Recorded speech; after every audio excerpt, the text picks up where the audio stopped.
എല്ലാം കഴിഞ്ഞ് കാവ്യയെ വീട്ടിലാക്കിയ ശേഷം നടന്ന സംഭവങ്ങളെല്ലാം ഏറ്റുപറഞ്ഞ് മാപ്പപേക്ഷിക്കുവാൻ ബാലു ദീപയുടെ വീട്ടിലേക്കാണ് നേരെ പോയത്.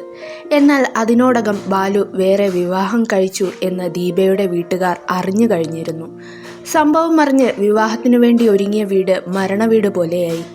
എല്ലാവരും വളരെ നിരാശപ്പെട്ട് അപമാനിതരായിരുന്ന സമയത്താണ് ബാലു അവിടേക്ക് കയറി ചെന്നത്.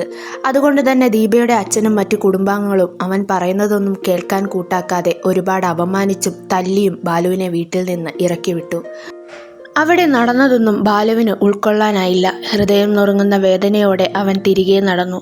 വീട്ടിൽ പോകാൻ മനസ്സ് വരാതെ ബാലു കവലയിൽ അവൻ സ്ഥിരം കൂട്ടുകാർക്കൊപ്പം ഇരിക്കാറുള്ള പെട്ടിക്കടയുടെ മുന്നിലെ ബെഞ്ചിലിരുന്ന് സങ്കടപ്പെട്ടു. സ്നേഹിച്ച പെണ്ണ് നഷ്ടമായി എന്ന വേദന, കുറച്ച് നല്ല മനുഷ്യർക്ക് കൊടുത്ത വാക്ക് പാലിക്കാൻ പറ്റാതെ അവരെ വേദനിപ്പിച്ചല്ലോ എന്ന സങ്കടം, എല്ലാം കൂടി ബാലുവിന് സഹിക്കാൻ പറ്റുന്നതിലും അപ്പുറമായിരുന്നു. അവൻ അങ്ങനെ തകർന്നിരിക്കുന്നത് അതുവഴി നടന്നു വന്ന അവൻ്റെ കൂട്ടുകാരൻ ശങ്കർ കണ്ടു. അവൻ ബാലുവിൻ്റെ അടുത്തേക്ക് നടന്നു വന്നു. ശങ്കറിനെ കണ്ടതും ബാലു സങ്കടപ്പെട്ട് കരഞ്ഞുകൊണ്ട് ഓരോന്ന് പറയാൻ തുടങ്ങി. എടാ ശങ്കറെ, നീയെങ്കിലും എന്നെ ഒന്ന് വിശ്വസിക്ക്. ഞാൻ ഒരു തെറ്റും ചെയ്തിട്ടില്ല. എല്ലാത്തിനും കാരണം അവനാ, അർജുൻ. നീ അപ്പോഴേ പറഞ്ഞതാ അവനെ വിശ്വസിക്കരുതെന്ന്. ഞാൻ കേട്ടില്ല. അവൻ എന്നെ ചതിച്ചതാടാ. എനിക്കറിയാം നീ ഒരു തെറ്റും ചെയ്യില്ല എന്ന്. നിന്നെ ആര് വിശ്വസിച്ചില്ലേലും ഞാൻ വിശ്വസിക്കും. തൽക്കാലം നീ സമാധാനിക്ക്. നടക്കാനുള്ളതെല്ലാം നടന്നു കഴിഞ്ഞു. ഇതായിരിക്കും ഒരുപക്ഷെ നിന്റെ വിധി. നിന്റെ ഭാര്യ ആവാനും ആ കുട്ടിക്കായിരിക്കും യോഗം. ശങ്കർ ഓരോന്ന് പറഞ്ഞവനെ ആശ്വസിപ്പിച്ചു. ആ സമയത്ത് ആ കുട്ടിയുടെ അവസ്ഥ കണ്ടപ്പോൾ കൈവിടാൻ എനിക്ക് മനസ്സ് വന്നില്ല. അതുകൊണ്ടാണ് ഞാൻ കൂടെ കൂട്ടി വിവാഹം കഴിച്ചത്. പക്ഷേ ഇപ്പോൾ ചിന്തിക്കുമ്പോൾ എൻ്റെ ദീപയെ മറന്ന് ആ സ്ഥാനത്ത് ആ കുട്ടിയെ സ്നേഹിക്കാൻ പറ്റുമെന്ന് എനിക്ക് തോന്നുന്നില്ലടാ. ഒരു കണക്കിനെ നോക്കിയാൽ ആ കുട്ടിയുടെ ജീവിതം കൂടി ഞാൻ നശിപ്പിച്ചു എന്നാണ് എനിക്കിപ്പോൾ തോന്നുന്നത്, ബാലു നിരാശയോടെ പറഞ്ഞു. നീ ഇങ്ങനെ ഓരോന്ന് കാട് കയറി ചിന്തിച്ച് വിഷമിക്കാതെ. പതിയെ എല്ലാം ശരിയാകും. ഇപ്പോഴത്തെ ഈ മാനസികാവസ്ഥയൊക്കെ മാറി നീ ഓക്കെ ആവും. ഇവിടെ ഒറ്റയ്ക്കിരുന്ന് ഓരോന്ന് ചിന്തിച്ച് വിഷമിക്കാതെ വീട്ടിലേക്ക് പൊക്കോ. പോയി റെസ്റ്റ് എടുക്ക്. ശങ്കർ അവനെ ഓരോന്ന് പറഞ്ഞ് സമാധാനിപ്പിച്ച് വീട്ടിലേക്ക് പറഞ്ഞു വിട്ടു. ബാലു വളരെ സങ്കടത്തോടെ വീട്ടിലേക്ക് വന്നു കയറി. ബാലുവിനെ കണ്ടയുടൻ അമ്മ ഓരോന്ന് പറഞ്ഞ് അവന് നേരെ തട്ടിക്കയറി. അതിനൊന്നും ചെവി കൊടുക്കാതെ അവൻ റൂമിലേക്ക് കയറി ബെഡിൽ ചെന്ന് കിടന്നു. തന്നെ വിവാഹം ചെയ്തതുകൊണ്ട് ബാലു ഒരുപാട് പഴി കേൾക്കുന്നുണ്ട്, വളരെയധികം വിഷമിക്കുന്നുണ്ട് എന്ന് മനസ്സിലാക്കിയ കാവ്യ ഒരുപാട് ചിന്തിച്ച ശേഷം ഒരു തീരുമാനത്തിലെത്തി. അത് അവൻ്റെ അടുത്ത് സംസാരിക്കാൻ വേണ്ടി അവൾ റൂമിലേക്ക് കയറി വന്നു. കാവ്യ മെല്ലെ അവൻ്റെ അടുത്തേക്ക് വന്ന് അവനെ വിളിച്ചു. കണ്ണുകൾ അടച്ചു കിടന്നെങ്കിലും ബാലു അപ്പോൾ ഉറങ്ങിയിട്ടുണ്ടായിരുന്നില്ല. അവൻ ചെറുതായൊന്ന് മൂളിക്കൊണ്ട് വിളി കേട്ടു. എന്നെ ഒരു വലിയ ദുരന്തത്തിൽ നിന്ന് രക്ഷിച്ചതിന് ഒരുപാട് നന്ദിയുണ്ട്. ചേട്ടനെ ഞാൻ ഒരിക്കലും മറക്കില്ല. പക്ഷേ എന്നെ സഹായിച്ചതിൻ്റെ പേരിൽ ചേട്ടൻ ഇങ്ങനെ കഷ്ടപ്പെടുന്നത് കാണാൻ എനിക്ക് വയ്യ. ചേട്ടൻ്റെ ഭാര്യയാവാനോ ഈ വീട്ടിലെ മരുമകളാവാനോ ഉള്ള അർഹത എനിക്കില്ല. എൻ്റെ അപ്പോഴത്തെ നിസ്സഹായ അവസ്ഥ കൊണ്ടാണ് പോലീസ് ചോദിച്ചപ്പോൾ ചേട്ടൻ്റെ കൂടെ വരാനാണ് എനിക്കിഷ്ടമെന്ന് ഞാൻ പറഞ്ഞത്. പോലീസ് സ്റ്റേഷനിൽ പറഞ്ഞ വാക്ക് പാലിക്കാൻ വേണ്ടിയാണ് ചേട്ടൻ എന്നെ വിവാഹം കഴിച്ചതെന്ന് എനിക്കറിയാം. ചേട്ടൻ്റെ മനസ്സ് നിറയെ മറ്റൊരു പെൺകുട്ടിയാണ്. അതുകൊണ്ട് എന്നെ സ്നേഹിക്കാൻ ചേട്ടന് കഴിയില്ല. ആർക്കും ഒരു ബാധ്യതയാവാതെ ഞാൻ എങ്ങോട്ടെങ്കിലും പോയിക്കോളാം. ഒരു താലി കെട്ടിയതിൻ്റെ പേരിൽ ചേട്ടൻ്റെ ഭാര്യയാണെന്ന് അവകാശവാദവും ഉയർത്തി ഒരിക്കലും ഞാൻ വരില്ല. ചേട്ടൻ സ്നേഹിച്ച പെണ്ണിനെ വിവാഹം കഴിച്ച് സന്തോഷത്തോടെ ജീവിക്കാം. എന്നെ പോകാൻ അനുവദിച്ചാൽ മാത്രം മതി. കാവ്യ പറഞ്ഞത് കേട്ട് കണ്ണു തുറന്ന് ബെഡിൽ എഴുന്നേറ്റിരുന്ന ബാലു അവളെ ഒന്ന് നോക്കി. ഓഹോ, അപ്പോൾ ഇറങ്ങിപ്പോകാനൊക്കെ തീരുമാനമെടുത്തിരിക്കുവാണോ നീ? എങ്ങോട്ടാണാവോ പോകുന്നത്? പോകാനുള്ള സ്ഥലം കണ്ടുപിടിച്ചോ? ഇല്ല, എങ്ങോട്ടെങ്കിലും പോകാം. ആരോഗ്യമുള്ള കാലം വരെ എന്തെങ്കിലും ജോലി ചെയ്ത് എവിടെയെങ്കിലും ജീവിച്ചോളാം. മാനം വിറ്റ് ജീവിക്കാൻ മാത്രം എനിക്ക് താല്പര്യമില്ല. അതിനേക്കാൾ നല്ലത് മരിക്കുന്നതാണെന്ന് ചിന്തിക്കുന്നവളാണ് ഞാൻ. ഒരുപക്ഷെ ഇന്നലെ ആ ലോഡ്ജ് മുറിയിൽ നിന്ന് എന്നെ രക്ഷിക്കാൻ നിങ്ങൾ വന്നില്ലായിരുന്നെങ്കിൽ ഇന്ന് ഞാൻ ജീവനോടെ ഉണ്ടാവില്ലായിരുന്നു എന്ന് പറഞ്ഞ് കാവ്യ കരയാൻ തുടങ്ങി. ഞാൻ നിന്നോട് പറഞ്ഞിട്ടില്ലേ കഴിഞ്ഞുപോയതിനെപ്പറ്റി ചിന്തിച്ച് കരയരുതെന്ന്?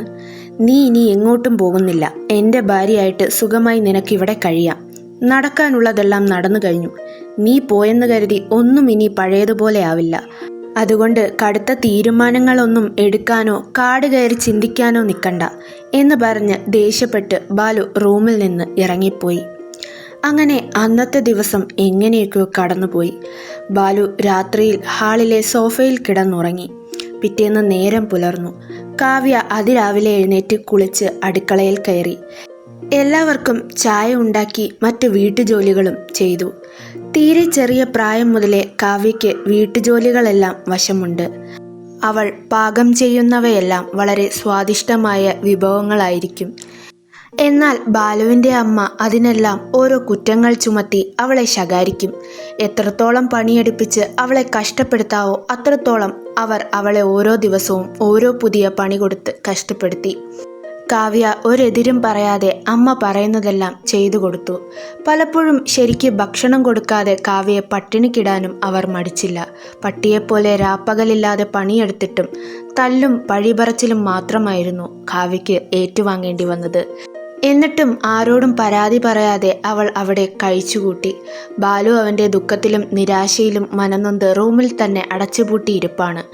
പുറത്തും ആ വീടിനുള്ളിലും നടക്കുന്ന കാര്യങ്ങളൊന്നും അവൻ അറിയുന്നുണ്ടായിരുന്നില്ല. എത്ര എതിർത്തിട്ടും ദിവസം കഴിയുന്തോറും ബാലുവിൻ്റെ അമ്മ കാവ്യയോട് കാണിക്കുന്ന ക്രൂരത കണ്ട് സഹികെട്ട് ബാലുവിൻ്റെ അച്ഛൻ ബാലുവിനെ അമ്മയുടെ പ്രവൃത്തികളൊക്കെ അറിയിച്ചു. ഈ വിവരം അറിഞ്ഞ ഉടൻ ഇതിനെപ്പറ്റി സംസാരിക്കാൻ അമ്മയും കാവ്യയും അന്വേഷിച്ച് അടുക്കളയിലേക്ക് ചെന്ന ബാലു കണ്ടത്, അടുക്കളയിൽ നിലത്തിരുന്ന് ഒരു വക്കുപൊട്ടിയ സ്റ്റീൽ പ്ലേറ്റിൽ തലേ ദിവസത്തെ ചോറ് കറികളൊന്നുമില്ലാതെ വെള്ളം ഒഴിച്ച് വെറും മുളകും ഉപ്പും കൂട്ടി വാരിക്കഴിക്കുന്ന കാവ്യയാണ്. ബാലുവിനെ കണ്ടയുടൻ പ്ലേറ്റ് നിലത്തേക്ക് വെച്ച് കാവ്യ എഴുന്നേറ്റു. നീ എന്താ ഈ 3 മണി സമയത്ത് ഇത് കഴിക്കുന്നത്? ഇവിടെ വേറൊന്നും വെച്ചില്ലേ? അതോ വെച്ചത് നിനക്ക് തിന്നാൻ തികഞ്ഞില്ലേ? ബാലു ഗൗരവത്തോടെ ചോദിച്ചു. കാവ്യ അതിന് മറുപടി പറയാതെ തലകുനിച്ചു നിന്നു. അത് കണ്ടപ്പോൾ ബാലു ഉച്ചത്തിൽ അമ്മയെ വിളിച്ചു. റൂമിൽ കിടന്ന അമ്മ എഴുന്നേറ്റ് ബാലുവിൻ്റെ വിളി കേട്ട് അടുക്കളയിലേക്ക് വന്നു. എന്താടാ, നീ എന്തിനാ ഇങ്ങനെ വിളിച്ചു പോകുന്നത്? പതുക്കെ വിളിച്ചാലും എനിക്ക് കേൾക്കാം എന്ന് ദേഷ്യപ്പെട്ട് അമ്മ പറഞ്ഞു. ഇതെന്താ ഈ സമയത്ത് കാവ്യ പഴയ ചോറ് കറികളൊന്നുമില്ലാതെ ഇങ്ങനെ കഴിക്കുന്നത്? അതും അടുക്കളയിൽ നിലത്തിരുന്ന്. എല്ലാവരും ഹാളിൽ ഡൈനിങ് ടേബിളിലല്ലേ ഇരുന്ന് കഴിക്കുന്നത്? ഇവൾക്കിവിടെ പ്രത്യേക നിയമം വെച്ചതാരാ? ബാലു ചോദിച്ചു. ഞാനാ ഇവൾക്കിവിടെ പുതിയ നിയമങ്ങൾ വെച്ചത്. നീ എന്തിനാ എന്നെ അതിനിങ്ങനെ ചോദ്യം ചെയ്യുന്നത്? നിന്റെ ചോദ്യം കേട്ടാൽ നേരത്തെ ഇവള് കൊട്ടാരത്തിൽ കിടന്നിട്ട് വന്നവളാണെന്ന് തോന്നുമല്ലോ. ഒരു കുടുക്ക് വീട്ടിൽ പഴങ്കഞ്ഞിയും മുളകുകറിയും മാത്രം കഴിച്ച് വളർന്നവളല്ലേ ഇവള്. പെട്ടെന്നൊരു ദിവസം എല്ലാ സുഖസൗകര്യങ്ങളും അനുഭവിക്കാൻ തുടങ്ങിയാൽ ഇവൾ അഹങ്കാരിയാവും. അല്ലേലും വലിഞ്ഞു കയറി വന്നവൾ അങ്ങനെ പട്ടുമെത്തയിൽ കിടക്കണ്ട. അമ്മയുടെ പുച്ഛത്തോടെയുള്ള സംസാരം കേട്ട് ബാലുവിന് അവൻ്റെ ദേഷ്യം അടക്കാനായില്ല. അമ്മ പറഞ്ഞത് ശരിയാ. ഒന്നുമില്ലായ്മയിൽ നിന്ന് സ്വന്തം ശരീരം വിയർക്കാതെ പെട്ടെന്നൊരു ദിവസം എല്ലാ സുഖസൗകര്യങ്ങളും മുന്നിൽ വരുമ്പോൾ ചില മനുഷ്യർ അഹങ്കാരികളാവും. അതിനൊരു ഉദാഹരണം അമ്മ തന്നെയാ. കാവ്യ ജീവിച്ചിരുന്ന ജീവിത സാഹചര്യത്തിനേക്കാളും മോശം അവസ്ഥയിൽ നമ്മൾ ജീവിച്ചിട്ടുണ്ട് ഒരു സമയത്ത്. ഇപ്പോൾ എല്ലാം ഉണ്ടെന്ന് കരുതി പഴയതൊന്നും അമ്മ മറക്കരുത്. ദൈവം പോലും പൊറുക്കില്ല. കാവ്യ എൻ്റെ ഭാര്യയാണ്. ഈ വീട്ടിലെ വേലക്കാരിയോ വലിഞ്ഞു കയറി വന്നവളോ ഒന്നുമല്ല. ഇവിടെ ഉള്ളവർക്ക് കിട്ടുന്ന അതേ സുഖസൗകര്യങ്ങളും അവകാശങ്ങളും അവൾക്കും കിട്ടണം. അത് കിട്ടിയതുകൊണ്ട് അവൾ അഹങ്കാരിയാവുന്നുവെങ്കിൽ ഞാൻ അതങ്ങ് സഹിച്ചോളാം, അമ്മയെ സഹിക്കുന്നത് പോലെ, ബാലു ദേഷ്യത്തിൽ പറഞ്ഞു. ഓഹോ, ഭാര്യ വന്നപ്പോൾ നിനക്ക് ഞാനൊരു ബാധ്യതയായി അല്ലേ? എൻ്റെ വാക്കിനപ്പോൾ ഈ വീട്ടിൽ ഒരു വിലയുമില്ലല്ലേ? അമ്മ പരാതി പറഞ്ഞ് കരയാൻ തുടങ്ങി. അങ്ങനെയൊന്നും ഞാൻ പറഞ്ഞിട്ടില്ല.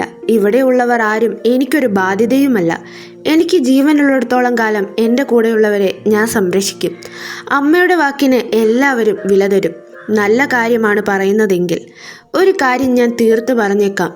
കാവ്യയെ ഇനിയും ഇവിടെ ആരെങ്കിലും വേദനിപ്പിക്കാനോ കഷ്ടപ്പെടുത്താനോ ശ്രമിച്ചാൽ ഞാൻ അവളെയും കൂട്ടി ഈ വീട്ടിൽ നിന്നിറങ്ങും. അത്രയും പറഞ്ഞ ശേഷം ബാലു ഒരു പ്ലേറ്റ് എടുത്ത് അതിൽ ചോറും നിറയെ കറികളും വിളമ്പി കാവ്യയുടെ കയ്യിൽ കൊടുത്ത് അവളെ പിടിച്ച് ഡൈനിങ് ടേബിൾ മുന്നിൽ കൊണ്ടുചെന്നിരുത്തി. ശേഷം അത് മുഴുവനും കഴിക്കാൻ അവളോട് ആവശ്യപ്പെട്ട് അവൻ കൂടെയിരുന്നു. കാവ്യ നിറകണ്ണുകളോടെ ആഹാരം വാരി കഴിക്കാൻ തുടങ്ങി. എൻ്റെ അമ്മ ഇത്രയും ദ്രോഹിച്ചിട്ടും താൻ എന്താടോ ഇതുവരെ ഇതൊന്നും ആരോടും പറയാതെ ഇരുന്നത്? ഒരു സൂചനയെങ്കിലും എനിക്ക് തന്നിരുന്നെങ്കിൽ ഞാനിത് തുടക്കത്തിലേ നിർത്തിച്ചേനെ, ബാലു പറഞ്ഞു. ഹേയ്, അതിന് അമ്മ എന്നെ അത്രയ്ക്കൊന്നും കഷ്ടപ്പെടുത്തിയിട്ടില്ല. ഈ ജോലികളെല്ലാം ഞാൻ വീട്ടിലും ചെയ്യാറുണ്ട്. പിന്നെ ഇടയ്ക്കിടയ്ക്ക് എൻ്റെ വീട്ടുകാരുടെ കാര്യം പറഞ്ഞ് കുറ്റപ്പെടുത്തുമ്പോൾ സങ്കടം തോന്നും. ആ വീട്ടിൽ ജനിച്ചു പോയത് എൻ്റെ കുറ്റമല്ലല്ലോ എന്ന് പറഞ്ഞ് കാവ്യ കരയാൻ തുടങ്ങി. എടോ, താനിങ്ങനെ കരയാതെ. സോറി, ഞാൻ എൻ്റെ ദുഃഖങ്ങളെപ്പറ്റി മാത്രമാണ് ഇതുവരെ ചിന്തിച്ചത്. തന്നെപ്പറ്റി ഓർത്തതേയില്ല. തൻ്റെ ഇപ്പോഴത്തെ മാനസികാവസ്ഥ എന്താണെന്നോ ഇവിടുത്തെ ജീവിതം എങ്ങനെ പോകുന്നു എന്നോ ഞാൻ ശ്രദ്ധിച്ചില്ല. ഇനി അങ്ങനെയൊന്നും ഉണ്ടാകില്ല. തനിക്കിനി ഒരു കുറവും ഉണ്ടാകാതെ ഞാൻ നോക്കിക്കോളാം എന്ന് പറഞ്ഞ് ബാലു എഴുന്നേറ്റ് മുറിയിലേക്ക് പോയി. ബാലുവിൻ്റെ പെരുമാറ്റവും അവൾക്ക് വേണ്ടി അമ്മയോട് വഴക്കുണ്ടാക്കി വാദിച്ചതുമൊക്കെ കാവ്യയെ വല്ലാതെ സ്വാധീനിച്ചു. ബാലു നല്ലൊരു മനസ്സിനുടമയാണെന്ന് അറിയാവുന്നതുകൊണ്ട് കാവ്യയ്ക്ക് അവനോട് ഒരു ഇഷ്ടമുണ്ടായിരുന്നു. അവൻ ഇപ്പോൾ കാണിക്കുന്ന സംരക്ഷണയും കരുതലും കാവ്യയെ വളരെ സന്തോഷിപ്പിച്ചു. ജീവിതത്തിൽ ഇതുവരെ ഒരു പുരുഷനും അവളോട് കാണിച്ചിട്ടില്ലാത്ത പരിഗണനയാണ് അവൾക്കിപ്പോൾ അവനിൽ നിന്ന് കിട്ടുന്നത്. അച്ഛൻ്റെ പ്രവൃത്തികൾ കണ്ട് ആൺവർഗത്തെ വെറുത്തിരുന്ന അവൾ ആദ്യമായി ഒരു പുരുഷനെ സ്നേഹിക്കാൻ തുടങ്ങി.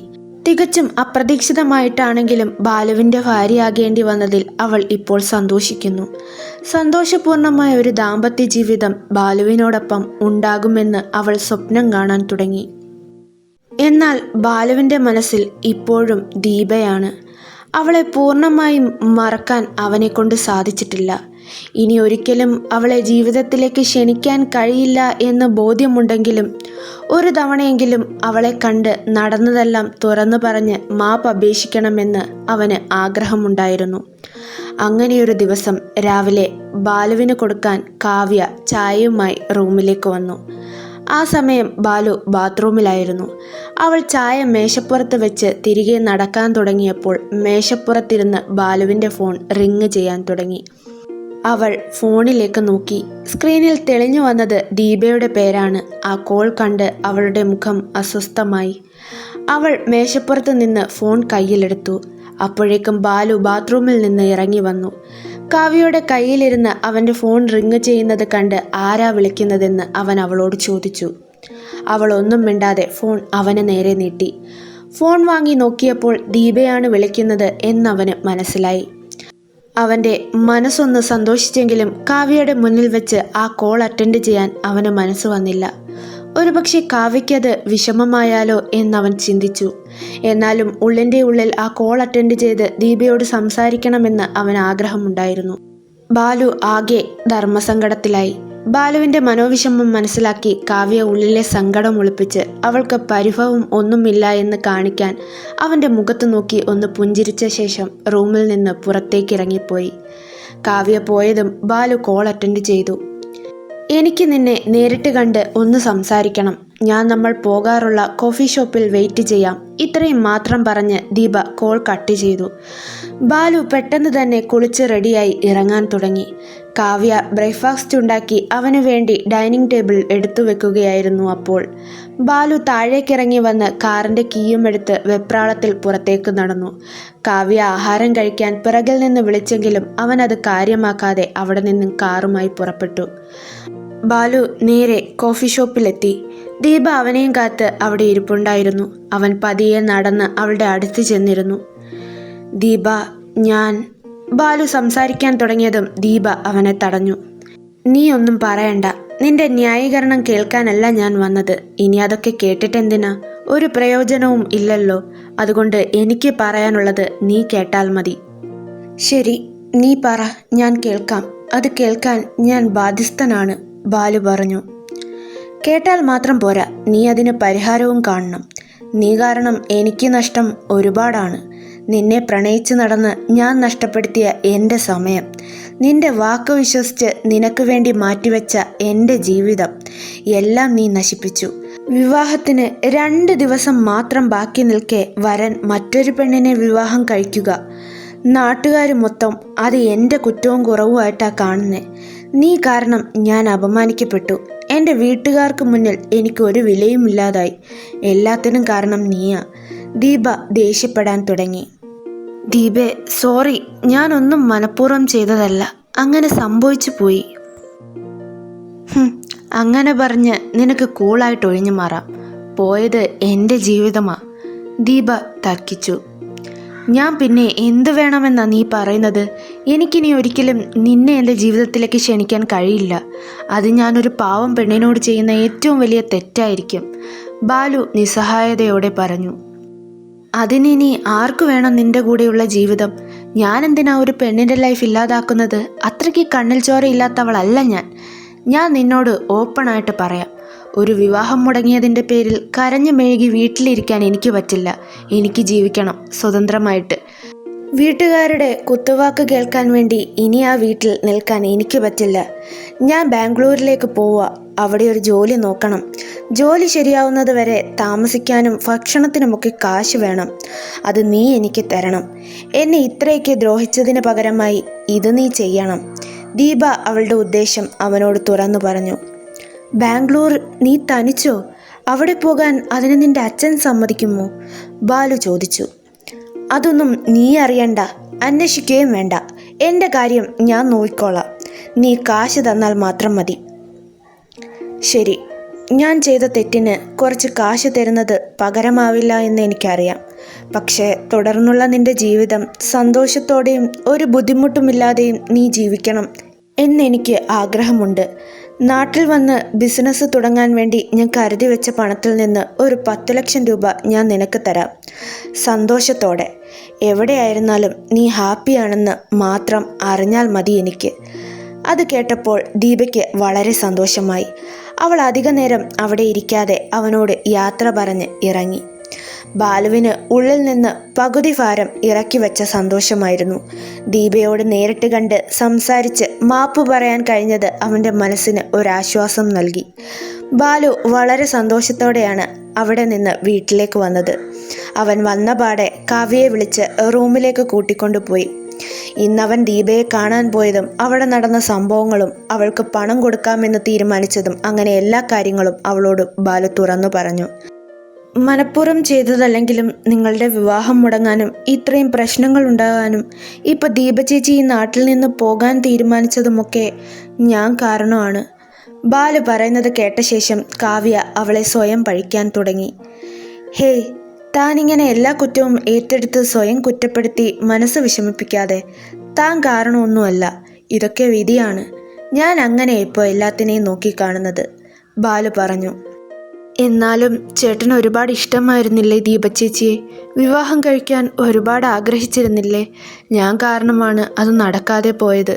ഒരുപക്ഷെ നിങ്ങളുടെ ഇടയിലേക്ക് ഞാൻ കടന്നു വന്നില്ലായിരുന്നെങ്കിൽ അങ്ങനെയൊന്നും സംഭവിക്കില്ലായിരുന്നു. താൻ പറഞ്ഞത് ശരിയാ. ദീപയെ എനിക്കിഷ്ടമായിരുന്നു, വിവാഹം കഴിക്കാനും ആഗ്രഹിച്ചിരുന്നു. പക്ഷേ എല്ലാം നമ്മൾ സ്വപ്നം കാണുന്നത് പോലെ നടക്കണമെന്നില്ലല്ലോ. നമുക്ക് വിധിച്ചതേ നടക്കൂ. ഇപ്പോൾ കാവ്യയുടെ കാര്യം തന്നെ എടുക്ക്. താനും സ്നേഹിച്ച ആളെയല്ലല്ലോ വിവാഹം കഴിച്ചത്. ഒരു കണക്കിന് താൻ അർജുനെ വിവാഹം കഴിക്കാതിരുന്നത് തന്നെയാണ് നല്ലത്. അവനെ വിശ്വസിക്കാൻ കൊള്ളില്ല, ചതിയനാ. പാവത്താൻ ചമഞ്ഞ് എല്ലാവരെയും അവൻ വലയിലാക്കും. താനും അങ്ങനെ വീണുപോയതാവും എന്നെനിക്ക് മനസ്സിലായി. ബാലു പറയുന്നത് കേട്ട് മനസ്സിലാവാത്ത മട്ടിൽ കാവ്യ ആശ്ചര്യത്തോടെ അവനെ നോക്കി നിന്നു. താനെന്താടോ എന്നെ ഇങ്ങനെ നോക്കുന്നത്? അവൻ ചോദിച്ചു. അല്ല, അന്ന് പോലീസ് സ്റ്റേഷനിൽ വെച്ച് ചേട്ടൻ ഞാനും അർജുനും പ്രണയിക്കുന്നുണ്ടെന്ന് പറഞ്ഞിരുന്നു. അതന്ന് പിടിച്ചു നിൽക്കാൻ വേണ്ടി പോലീസുകാരോടൊരു കള്ളത്തരം പറഞ്ഞതാണെന്നാണ് ഞാൻ കരുതിയത്. അതുകൊണ്ടാണ് അന്ന് ഞാൻ അതിനെ എതിർത്തൊന്നും പറയാതിരുന്നത്. പക്ഷേ ചേട്ടനത് വീണ്ടും ആവർത്തിച്ച് പറയുമ്പോൾ എനിക്ക് ആശ്ചര്യം തോന്നി. ഞാനും അർജുനും തമ്മിൽ പ്രണയത്തിലാണെന്ന് ചേട്ടനോട് ആരാ പറഞ്ഞത്? കാവ്യ ചോദിച്ചു. നിങ്ങൾ തമ്മിൽ ഒരുപാട് നാളായി പ്രണയത്തിലാണെന്നും നിന്നെ നിന്റെ അച്ഛൻ്റെ കയ്യിൽ നിന്ന് രക്ഷപ്പെടുത്തി വിവാഹം കഴിക്കണമെന്നും അർജുൻ എന്നോട് കരഞ്ഞു പറഞ്ഞിരുന്നു. അതുകൊണ്ടാ അന്ന് ഞാൻ അർജുൻ്റെ കൂടെ ലോഡ്ജിൽ വന്ന് നിന്നെ രക്ഷിച്ചത്, ബാലു പറഞ്ഞു. അവൻ ചേട്ടനോട് കള്ളം പറഞ്ഞതാ. ഞാൻ ഒരിക്കലും അവനെ പ്രണയിച്ചിട്ടില്ല. എനിക്കവനെ കാണുന്നത് തന്നെ ദേഷ്യമാ. കുറച്ച് മാസങ്ങൾക്ക് മുമ്പ് ഒരു സംഭവം ഉണ്ടായി. ഒരു വൈകുന്നേരം ഞാൻ ബസ് സ്റ്റോപ്പിൽ നിൽക്കുമ്പോൾ മദ്യപിച്ച് കുറച്ച് കൂട്ടുകാർക്കൊപ്പം അർജുൻ അവിടെ വന്ന് എന്നോട് മോശമായി പെരുമാറി. ഞാനന്ന് എല്ലാവരുടെയും മുന്നിൽ വെച്ച് അവന് കരണത്തൊരടി കൊടുത്തു.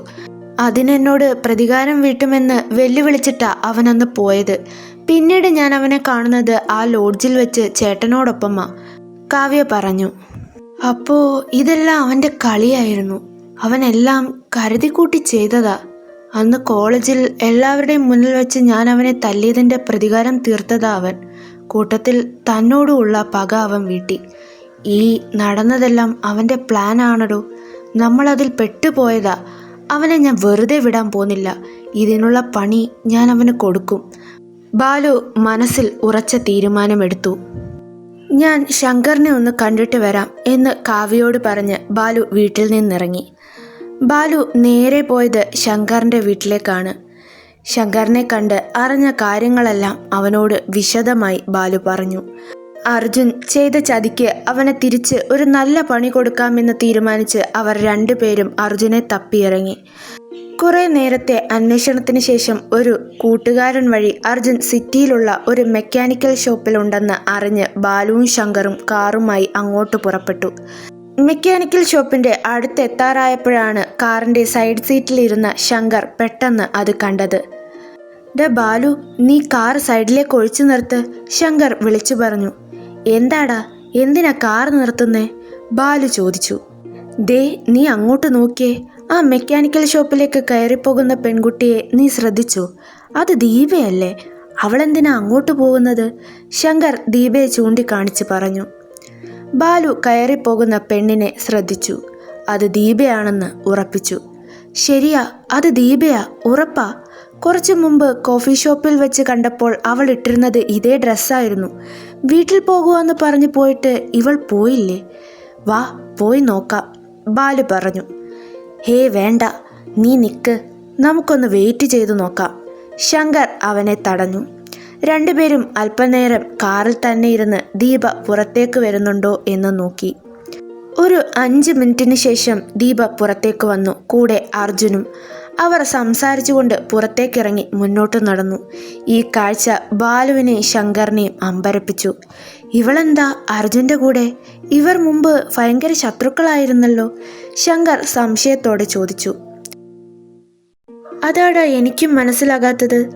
പഴയ വെറുപ്പം മാറ്റിവെച്ച് ഞാൻ അർജുനെ വിവാഹത്തിനും പാർട്ടിക്കും ക്ഷണിച്ചു എന്ന് പറഞ്ഞപ്പോൾ അത് വേണ്ട, അവൾക്കവനെ കാണുന്ന പോലും ഇഷ്ടമല്ല എന്ന് പറഞ്ഞ് എന്നോട് വഴക്കുണ്ടാക്കിയവളാ ഇപ്പോൾ അവൻ്റെ കൂടെ ഇത്രയും ക്ലോസ് ആയിട്ട് സംസാരിച്ച് നടന്നു പോയത്," ബാലു അമ്പരപ്പ് മാറാതെ പറഞ്ഞു. "എടാ, ഈ നടക്കുന്നതെല്ലാം കാണുമ്പോൾ എനിക്ക് എന്തൊക്കെയോ സംശയം തോന്നുന്നു. അർജുൻ നിന്നെ മനഃപൂർവ്വം ചതിച്ചതാണെന്ന് ഉറപ്പായി. ഇതിലിനി ദീപയ്ക്കും എന്തെങ്കിലും പങ്കുണ്ടായിരിക്കുമോ?" ശങ്കർ സംശയത്തോടെ ചോദിച്ചു. "അതേടാ, ഇപ്പോൾ എനിക്കും അങ്ങനെയുള്ള ചില സംശയങ്ങൾ തോന്നുന്നുണ്ട്. ഇതിലെ സത്യാവസ്ഥ മനസ്സിലാക്കാൻ അവരെ പിന്തുടർന്നു പോകുന്നത് ഒരു നല്ല വഴിയാണെന്ന് എനിക്ക് തോന്നുന്നു. കാർ ഇവിടെ ഇട്ടിട്ട് നമുക്ക് അവരുടെ പിന്നാലെ പോകാം," ബാലു പറഞ്ഞു. അവർ രണ്ടുപേരും കാറിൽ നിന്നിറങ്ങി അർജുനും ദീപയും അറിയാതെ അവരെ പിന്തുടർന്നു. അവർ നടന്ന് അടുത്തുള്ള ഒരു റെസ്റ്റോറൻറ്റിൽ കയറി. പിന്നാലെ ശങ്കറും ബാലുവും. അവർ കാണാത്ത രീതിയിൽ, എന്നാൽ അവർ സംസാരിക്കുന്ന കേൾക്കാൻ പറ്റുന്ന രീതിയിൽ അല്പം മാറി ബാലുവും ശങ്കറും ചെന്നിരുന്നു. അർജുൻ ഫുഡ് ഓർഡർ ചെയ്ത ശേഷം ദീപയുമായി സംസാരിക്കാൻ തുടങ്ങി. "ബാലു 10 ലക്ഷം തരാമെന്ന് നിന്നോട് ഉറപ്പിച്ചാണോ പറഞ്ഞത്? എന്ന് തരാമെന്ന് അവൻ പറഞ്ഞത്? ഉടനെ കിട്ടുമോ? നീ എന്തിനാ ഇങ്ങനെ ധൃതി കൂട്ടുന്നത്? അവൻ പണം തരാമെന്ന് പറഞ്ഞിട്ടുണ്ട്. എന്ന് തരുമെന്നൊന്നും ഞാൻ ചോദിച്ചില്ല. അക്കൗണ്ടിലേക്ക് ട്രാൻസ്ഫർ ചെയ്യാമെന്ന് പറഞ്ഞു. കൂടുതൽ ചികഞ്ഞു ചോദിച്ചാൽ അവന് സംശയം തോന്നില്ലേ?" ദീപ പറഞ്ഞു. ക്യാഷ് ക്രെഡിറ്റ് ആയാൽ ഉടനെ ഈ നാട് വിടണം. അതുകൊണ്ട് നീ ഇപ്പോഴേ സ്വർണവും ഡ്രസ്സും ഒക്കെ പാക്ക് ചെയ്ത് വെച്ചു. ബാക്കി കാര്യങ്ങൾ ബാംഗ്ലൂർ ചെന്നിട്ട് സെറ്റിൽ ചെയ്യാം," അർജുൻ പറഞ്ഞു. "എടാ, ബാലു തരുന്ന 10 ലക്ഷം പോരെ? കല്യാണത്തിന് വാങ്ങി വെച്ച സ്വർണം എടുക്കണോ? അച്ഛന് സംശയം തോന്നിയാലോ?" "ആ സ്വർണം നിനക്ക് തരാൻ വാങ്ങിയതല്ലേ, എന്തിനാ അത് വേണ്ടാന്ന് വെക്കുന്നത്? കല്യാണം മുടങ്ങിയ സെൻറ്റിമെൻറ്റ്സ് വെച്ച് കരഞ്ഞു പിഴിഞ്ഞ് എന്തെങ്കിലും പറഞ്ഞ് ആ സ്വർണം നീ വാങ്ങിയെടുക്കണം. അതുകൂടി കിട്ടിയാൽ പിന്നെ നമ്മൾക്ക് അടിച്ചു പൊളിച്ച് ജീവിക്കാം," അർജുൻ പറഞ്ഞു. "എനിക്കെന്തോ നല്ല പേടി തോന്നുന്നുണ്ട്. ബാലു എങ്ങാനും സത്യം മനസ്സിലാക്കിയ എല്ലാം തകരും," ദീപ ടെൻഷനോടെ പറഞ്ഞു. "ഹേയ്, അങ്ങനെയൊന്നും ഉണ്ടാവില്ല. അവനൊന്നും അറിയാൻ പോകുന്നില്ല. എല്ലാം നല്ല രീതിയിൽ പ്ലാൻ ചെയ്ത് ആർക്കും ഒരു സംശയം തോന്നാത്ത രീതിയിലാണ് ഞാൻ നടപ്പിലാക്കിയത്. ഇതുവരെ ഞാൻ വിചാരിച്ച പോലെ കാര്യങ്ങൾ നടന്നില്ലേ? ഇനിയും അങ്ങനെ തന്നെ ആയിരിക്കും. നമ്മൾ ഈ നാട് വിടുന്നിടം വരെ ഒരു പ്രശ്നവും ഉണ്ടാവില്ല. നീ സമാധാനമായിട്ടിരിക്കെ, അർജുൻ അവളെ ആശ്വസിപ്പിച്ചു. അങ്ങനെ ആവണേന്ന എൻ്റെ പ്രാർത്ഥന. നടന്നത് വല്ലതും ബാലു അറിഞ്ഞാൽ നീയും ഞാനും സുഖമായിട്ട് ജീവിക്കാൻ അവൻ സമ്മതിക്കില്ല. അവൻ്റെ ദേഷ്യവും കൈക്കരുത്തും നിനക്ക് നല്ലോണം അറിയാലോ. ഇതുവരെ നമ്മൾ രണ്ടുപേരും കൂടി ചെയ്തു കൂട്ടിയതൊക്കെ പൊറുക്കാൻ പറ്റാത്ത തെറ്റാണ്. നിന്നെ ഒരുപാട് സ്നേഹിച്ചു പോയതുകൊണ്ടും നിന്റെ കൂടെ ജീവിക്കാൻ അത്ര ആഗ്രഹിക്കുന്നത് കൊണ്ടുമാണ് ഞാൻ ഈ തെറ്റിനെല്ലാം കൂട്ടുനിന്നത്, ദീപ വളരെ വിഷമത്തോടെ പറഞ്ഞു. അർജുൻ വീണ്ടും ഓരോ കാര്യങ്ങൾ പറഞ്ഞ് അവളെ മയക്കി അവൾക്ക് മോഹന വാഗ്ദാനങ്ങൾ നൽകി ആശ്വസിപ്പിച്ചുകൊണ്ടേയിരുന്നു. ഇതെല്ലാം മറഞ്ഞിരുന്ന് കേൾക്കുകയായിരുന്ന ബാലുവിന് കേട്ടതൊന്നും ഉൾക്കൊള്ളാൻ കഴിഞ്ഞില്ല. തികച്ചും യാദൃശ്ചികമായി നടന്ന സംഭവ വികാസങ്ങൾ തൻ്റെ ജീവിതത്തിൻ്റെ ഗതി മാറ്റി നിശ്ചയിച്ചു എന്ന് വിശ്വസിച്ചിരുന്ന ബാലുവിന് നടന്നതൊന്നും യാദൃശ്ചികമല്ല, മറിച്ച് തൻ്റെ കാമുകിയും സുഹൃത്തും ചേർന്ന് ആസൂത്രണം ചെയ്ത് നടപ്പിലാക്കിയ സംഭവങ്ങളാണ് എന്ന തിരിച്ചറിവ് അവൻ്റെ മനസ്സിനെ വല്ലാതെ തളർത്തി. ചതിക്കപ്പെട്ടു എന്ന് മനസ്സിലാക്കി അവന് ദേഷ്യം വന്നു. രണ്ടുപേർക്കും ഇതിനുള്ള മറുപടി ഇപ്പോൾ തന്നെ കൊടുക്കണമെന്ന് നിശ്ചയിച്ച് ഇരുന്ന ചെയറിൽ നിന്ന് ചാടി എഴുന്നേറ്റു. പെട്ടെന്ന് ശങ്കർ അവനെ തടഞ്ഞു. നീ ഇപ്പോൾ എടുത്തു ചാടല്ലേ, കാര്യങ്ങൾ കൈവിട്ടു പോകും. ഇതിങ്ങനെയല്ല ഡീൽ ചെയ്യേണ്ടത്. അവർ പ്ലാൻ ചെയ്തല്ലേ നിനക്ക് പണി തന്നത്, നീയും അതേ നാണയത്തിൽ തിരിച്ചു കൊടുക്കണം. രണ്ടുപേരും ജീവിതത്തിൽ ഒരിക്കലും മറക്കാത്ത ഒരു പണിയായിരിക്കണം അത്, ശങ്കർ ബാലുവിനെ ഉപദേശിച്ചു. ശങ്കർ പറയുന്നത് കേട്ടപ്പോൾ ബാലു ഒന്ന് മയപ്പെട്ടു. ചിന്തിച്ചപ്പോൾ ശങ്കർ പറഞ്ഞത് ശരിയായ ഒരു വഴിയാണെന്ന് അവന് തോന്നി. അവർ രണ്ടുപേരും അർജുനും ദീപയും അറിയാതെ റെസ്റ്റോറൻറ്റിൽ നിന്ന് ഇറങ്ങി. ബാലു നേരെ വീട്ടിലേക്കാണ് വന്നത്. റൂമിലെത്തി ആകെ വാടിത്തളർന്ന് ബെഡിലിരുന്ന അവൻ പഴയ ഓരോ കാര്യങ്ങൾ ഓർത്തെടുത്തു. അവൻ ആകെ വിഷമത്തിലാണ്. അർജുൻ ചതിച്ചതിൽ അവന് ദേഷ്യം മാത്രമേ ഉണ്ടായിരുന്നുള്ളൂ. എന്നാൽ ഇത്രയും ആത്മാർത്ഥമായി സ്നേഹിച്ച, പൊന്നുപോലെ കൊണ്ടു നടന്ന ദീപയുടെ ഭാഗത്തു നിന്ന് ഇത്രയും വലിയൊരു ചതി നേരിടേണ്ടി വന്നതിൽ അവൻ്റെ മനസ്സ് വല്ലാതെ നേറി. അവനറിയാതെ അവൻ്റെ കണ്ണുകൾ നിറഞ്ഞൊഴുകാൻ തുടങ്ങി. ഈ സമയം കാവ്യ റൂമിലേക്ക് കടന്നു വന്നു. ശങ്കറിനെ കാണാൻ പോയിട്ട് എന്തായി എന്ന വിവരം തിരക്കാനാണ് അവൾ ബാലുവിൻ്റെ അടുത്തേക്ക് വന്നത്. അപ്പോൾ ബാലു വളരെ സങ്കടത്തോടെ ഇരുന്ന് കരയുന്നത് കണ്ട് ടെൻഷനായ അവൾ അവൻ്റെ അടുത്തേക്ക് ഓടി വന്നു. ബാലുചേട്ടാ, എന്തു പറ്റി? എന്തെങ്കിലും പ്രശ്നമുണ്ടോ? ശങ്കർ ചേട്ടനെ കണ്ടില്ലേ? അർജുനുമായി തല്ലുണ്ടാക്കിയോ?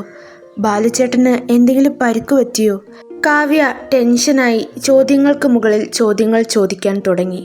കാവ്യയുടെ വെപ്രാളം കണ്ട് ബാലു അവൻ്റെ കണ്ണുകൾ തുടച്ചു. ഇല്ലടോ, എനിക്കൊന്നും പറ്റിയില്ല, ഒരു പ്രശ്നവും ഇല്ല, താൻ ടെൻഷൻ ആവാതെ, ബാലു പറഞ്ഞു. ഇല്ല, എന്തോ ഉണ്ടായിട്ടുണ്ട്, അല്ലാതെ ബാലുചേട്ടൻ ഇത്രയും സങ്കടപ്പെട്ടിരിക്കില്ല. എന്താണെങ്കിലും എന്നോട് പറയേ. ഹോ, എന്ത് പറയാനാടോ, ഞാൻ സ്നേഹിച്ചവരെല്ലാം എന്നെ വളരെ ഭംഗിയായി ചതിച്ചു എന്നോ. എല്ലാവരെയും കണ്ണു അടച്ച് സ്നേഹിച്ചതിൻ്റെയും സഹായിച്ചതിൻ്റെയും ഫലമായി ഒരു ദയാദാക്ഷിണ്യവും ഇല്ലാതെ വഞ്ചിക്കപ്പെട്ട് ഇങ്ങനെ മനസ്സ് വേദനിച്ച് ഇരിക്കേണ്ടി വന്നു എന്നോ. അതൊക്കെ ഇനി പറഞ്ഞിട്ടെന്തിനാ, വിട്ടേക്ക്. ആരും എനിക്കോ എൻ്റെ സ്നേഹത്തിനോ ഇതുവരെ ഒരു വിലയും തന്നിട്ടില്ലടോ. എനിക്കെല്ലാം മടുത്തു, ബാലു വളരെ വിഷമത്തോടെ പറഞ്ഞു. അങ്ങനെയല്ല, മറ്റാൾക്കാരെക്കുറിച്ച് എനിക്കറിയില്ല. പക്ഷേ ഞാൻ ചേട്ടനും ചേട്ടൻ്റെ സ്നേഹത്തിനും മറ്റെന്തിനേക്കാളും വില കൽപ്പിക്കുന്നുണ്ട്. എൻ്റെ മനസ്സിൽ ചേട്ടനൊരു ദൈവത്തിൻ്റെ സ്ഥാനമാണ്. അതെന്നെ രക്ഷിച്ചതുകൊണ്ട് മാത്രമല്ല. കാവ്യ പെട്ടെന്ന് പറഞ്ഞു വന്നത് നിർത്തി ചിന്തിച്ചു. അവളുടെ മനസ്സിൽ തോന്നിയ ബാലുവിനോടുള്ള ഇഷ്ടം അവൾ പോലും അറിയാതെ അവനോട് തുറന്നു പറയാൻ മുതിർന്നു എന്ന് അവൾക്ക് മനസ്സിലായി. അവൾ ബാലുവിൻ്റെ മുഖത്തേക്ക് നോക്കി. അവനപ്പോൾ അവൾ അടുത്തത് എന്താണ് പറയാൻ പോകുന്നതെന്ന് അറിയാൻ അവളുടെ മുഖത്തേക്ക് നോക്കിയിരിക്കുകയാണ്. കാവ്യ പെട്ടെന്ന് ഒരു ചമ്മിയ ചിരിയോടെ അവളുടെ മുഖം വെട്ടിച്ചു മാറ്റി. താൻ പറഞ്ഞു വന്നത് എന്താ നിർത്തിയത്? ബാലു ചോദിച്ചു. ഹേയ്, അതൊന്നുമില്ല, അത് വിട്ടേക്ക്. ചേട്ടൻ്റെ ഇപ്പോഴത്തെ സങ്കടത്തിനുള്ള കാരണം എന്താന്ന് എന്നോട് പറയുമോ? കാവ്യ വിഷയം മാറ്റി ചോദിച്ചു. ബാലു ശങ്കറിനെയും കൂട്ടി അർജുനെ കാണാൻ പോയതും അവിടെ വെച്ച് ദീപയെ കണ്ടതും നടന്നതെല്ലാം അവർ രണ്ടുപേരും കൂടി ചേർന്ന് നടത്തിയ സംഭവങ്ങളാണെന്നും ഉള്ള കാര്യങ്ങളും ബാലു കാവ്യയോട് വിശദമായി പറഞ്ഞു. എല്ലാം കേട്ടുകഴിഞ്ഞ് കാവ്യയ്ക്ക് ഒരേ സമയം സങ്കടവും ദേഷ്യവും തോന്നി. ബാലുവിനെ സ്നേഹം നടിച്ച് അവർ ചതിച്ചത് ക്ഷമിക്കാൻ അവൾക്ക് പറ്റിയില്ല. രണ്ടുപേർക്കും ഇതിനുള്ള ശിക്ഷ കൊടുക്കണമെന്ന അഭിപ്രായമായിരുന്നു കാവ്യയ്ക്കും. അന്നു മുതൽ ബാലുവും കാവ്യയും ശങ്കറും അവർക്ക് പണി കൊടുക്കാനുള്ള പ്ലാനിംഗ് തുടങ്ങി. അർജുൻ്റെ സ്വഭാവം നല്ലതുപോലെ അറിയാവുന്നതുകൊണ്ട് അവൻ ഒരിക്കലും ദീപയെ സംരക്ഷിക്കില്ല. മറിച്ച് അവളുടെ കൈവശമുള്ള സ്വർണവും പണവും തട്ടിയെടുത്ത ശേഷം അവളെ ഒഴിവാക്കാനാണ് സാധ്യതയെന്ന് ബാലുവിനും ശങ്കറും സംശയമുണ്ട്. അങ്ങനെയാണ് അവൻ്റെ ഉദ്ദേശമെങ്കിൽ അത് ദീപയ്ക്ക് നേരിട്ട് ബോധ്യപ്പെടുത്തി കൊടുക്കണമെന്ന് അവർ തീരുമാനിച്ചു. അതുകൊണ്ട് അങ്ങനെ കാര്യങ്ങൾ വരുന്ന രീതിയിലാണ് അവരുടെ പ്ലാനിംഗ്. മൂവരും ചർച്ച ചെയ്ത് ദീപയ്ക്കും അർജുനും ഒരു സംശയം തോന്നാത്ത രീതിയിൽ ഒരു പ്ലാൻ തയ്യാറാക്കി. പിറ്റേന്ന് അത് നടപ്പിലാക്കാനുള്ള തയ്യാറെടുപ്പുകൾ തുടങ്ങി. അതിൻ്റെ ആദ്യ സ്റ്റെപ്പ് എന്ന രീതിയിൽ ദീപയെ വിളിച്ചു വരുത്താൻ വേണ്ടി ബാലു കൊടുക്കാമെന്ന് പറഞ്ഞ 10 ലക്ഷം രൂപ നേരിട്ട് കയ്യിൽ കൊടുക്കാമെന്ന് പറഞ്ഞ് ദീപയെ വിളിച്ചു. അവിടെ അടുത്തെങ്ങും വെച്ച് കാശ് കൈമാറുന്നത് ശരിയാവില്ല, പരിചയക്കാർ ആരെങ്കിലും കണ്ട് പ്രശ്നമാകുമെന്ന് പറഞ്ഞ് കുറച്ചകലെയുള്ള ശങ്കറിൻ്റെ കുടുംബ അമ്പല പരിസരത്ത് വരാനാണ് ബാലു ദീപയോട് പറഞ്ഞത്. അവർ പ്രണയിച്ചിരുന്ന സമയത്ത് ഒരിക്കൽ ശങ്കറിനൊപ്പം അവിടെ പോയിട്ടുണ്ട്. അതുകൊണ്ട് ആ അമ്പലം ദീപയ്ക്കറിയാം. അവൾ അർജുനോട് ബാലു പണം നേരിട്ട് തരാമെന്ന് പറഞ്ഞ് വിളിച്ച കാര്യം ഫോൺ ചെയ്ത് അറിയിച്ചു. അതറിഞ്ഞപ്പോൾ അർജുന് വളരെ സന്തോഷമായി. ഇന്ന് പണം കിട്ടിയാൽ ഇന്ന് തന്നെ നമുക്ക് നാട് വിടാം, നീ വേഗം പോയി പണം വാങ്ങിയിട്ട് എന്നെ വിളിച്ചാൽ മതിയെന്ന് അർജുൻ പറഞ്ഞു. അവൾ പോയി വരാമെന്ന് അവനോട് പറഞ്ഞ് അങ്ങോട്ടേക്ക് പുറപ്പെട്ടു. ദീപ അമ്പല പരിസരത്ത് എത്തിച്ചേർന്നു. ബാലു കാറുമായി അവിടെയുണ്ടായിരുന്നു. അമ്പല പരിസരത്ത് കിടന്ന ബാലുവിൻ്റെ കാർ കണ്ടപ്പോൾ ദീപ അതിൻ്റെ അടുത്തേക്ക് നടന്നു. അവൾ കാറിൻ്റെ അടുത്തെത്തിയതും അവൻ കാറിൻ്റെ ഡോർ തുറന്നു കൊടുത്തു. അവൾ കാറിൽ കയറിയതും ബാലു കാർ സ്റ്റാർട്ടാക്കി മുന്നോട്ടെടുത്തു. ഇതെങ്ങോട്ടാ പോകുന്നത്? നീ പൈസ തരുന്നില്ലേ? എനിക്ക് പോകണമായിരുന്നു. അച്ഛനോട് ഒരു ഫ്രണ്ടിൻ്റെ വീട്ടിൽ പോകുന്നു എന്ന് പറഞ്ഞാ ഞാൻ ഇറങ്ങിയത്. വേഗം തിരിച്ചെത്തണമെന്ന് പറഞ്ഞിരുന്നു അച്ഛൻ. എനിക്ക് വേഗം പോണം, ദീപ പറഞ്ഞു. നീ ഇങ്ങനെ ധൃതി കൂട്ടാതെ. ക്യാഷ് ഞാനിപ്പോൾ കയ്യിലെടുത്തിട്ടില്ല. ഇവിടെ അടുത്ത് ശങ്കറിൻ്റെ ഒരു കുടുംബ വീടുണ്ട്. ഞാൻ ക്യാഷ് അവിടെ വെച്ചേക്കുക. ഇന്നലെ ബാങ്കിൽ പോയി ക്യാഷ് എടുക്കാൻ എൻ്റെ കൂടെ അവനും ഉണ്ടായിരുന്നു. ക്യാഷ് വീട്ടിലേക്ക് കൊണ്ടുപോയാൽ അമ്മ ഓരോന്ന് ചോദിക്കും. അതുകൊണ്ട് ഞാൻ അവൻ്റെ കയ്യിൽ കൊടുത്തു വിട്ടു. അവൻ ഇന്നലെ അവൻ്റെ വീട്ടിൽ പോകാതെ എന്തോ ആവശ്യത്തിന് നേരെ കുടുംബ വീട്ടിലോട്ടാണ് വന്നത്. നീ പേടിക്കണ്ട, അവിടെ വേറെ ആരുമില്ല. പുതുക്കി പണിയാൻ വേണ്ടി ആ വീട് ഒഴിച്ചിട്ടേക്കുക. ശങ്കർ മാത്രമേ ഉള്ളൂ അവിടെ ഇപ്പോൾ. പൈസ അവിടുന്ന് എടുത്തു തന്ന ഉടനെ നിനക്ക് പോകാം, ഓക്കെ? ബാലു പറഞ്ഞു. അവൻ പറയുന്നത് കേട്ട് ദീപ ഒന്ന് സമാധാനപ്പെട്ടെങ്കിലും അവൾക്ക് ചെറിയൊരു പേടി ഉള്ളിലുണ്ടായിരുന്നു. അങ്ങനെ അവർ ശങ്കറിൻ്റെ കുടുംബ വീട്ടിൽ എത്തിച്ചേർന്നു. കാറിൻ്റെ ഡോർ തുറന്ന് ഇറങ്ങിയ ബാലു വീടിനുള്ളിലേക്ക് കയറാൻ മുന്നോട്ട് നടന്നു. ദീപ കാറിൻ്റെ ഡോർ തുറന്ന് ഇറങ്ങിയെങ്കിലും വീടിനുള്ളിലേക്ക് കയറാൻ മടിച്ചു നിന്നു. അവളുടെ പേടിയും ഹൃദയമിടിപ്പും കൂടി. ബാലു, ഞാൻ അകത്തോട്ടില്ല, നീ കാശിതാ, ഞാൻ പോവുക, അവൾ പിറകിൽ നിന്ന് വിളിച്ചു പറഞ്ഞു. എൻ്റെ ദീപേ, നീ എന്തിനാ പേടിക്കുന്നത്? ഞാൻ നിന്നെ ഒന്നും ചെയ്യില്ല. ഒരു വീടിൻ്റെ മുറ്റത്ത് വരെ വന്നിട്ട് കയറാതെ പോയാൽ എങ്ങനെ ശരിയാകും? ശരി, നീ ഒരു പെണ്ണല്ലേ, ഈ പേടി സാധാരണമാണ്, എനിക്ക് മനസ്സിലാകും. നീ പേടിക്കണ്ട, എൻ്റെ കൂടെ കാവ്യ വന്നിട്ടുണ്ട്. അവൾ ഇവിടെയുണ്ട്. ഞാൻ അവളോട് എല്ലാ കാര്യങ്ങളും തുറന്നു പറഞ്ഞു. നിനക്ക് കാശ് തരുന്നതിൽ അവൾക്കൊരു എതിർപ്പുമില്ല എന്ന് പറഞ്ഞ് ബാലു വീടിനുള്ളിലേക്ക് നോക്കി കാവ്യയെ വിളിച്ചു. അവൾ പുറത്തേക്ക് ഇറങ്ങി വന്നു.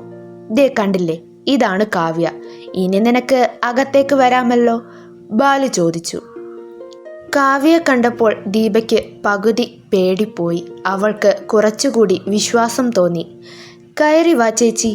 കാവ്യ ദീപയുടെ അടുത്തേക്ക് ചെന്ന് അവളെ അകത്തേക്ക് ക്ഷണിച്ചു. ദീപ അവൾക്കൊപ്പം വീടിനുള്ളിലേക്ക് കടന്നു ചെന്നു. ദീപ ആ വീടിൻ്റെ ഉൾവശമെല്ലാം ഒന്ന് കണ്ണോടിച്ചു നോക്കി. വീട്ടുപകരണങ്ങളോ മറ്റു കാര്യങ്ങളോ ഇല്ലാതെ ശൂന്യമായി കിടക്കുന്ന ഒരു വീട്. ചേച്ചി, ഈ വീടും ചുറ്റുപാടുമൊക്കെ കണ്ട് പേടിക്കണ്ട. ഇത് പുതുക്കി പണിയാനിട്ടിരിക്കുന്ന വീടാണ്, അതാ ഇങ്ങനെ ഒഴിഞ്ഞു കിടക്കുന്നത്.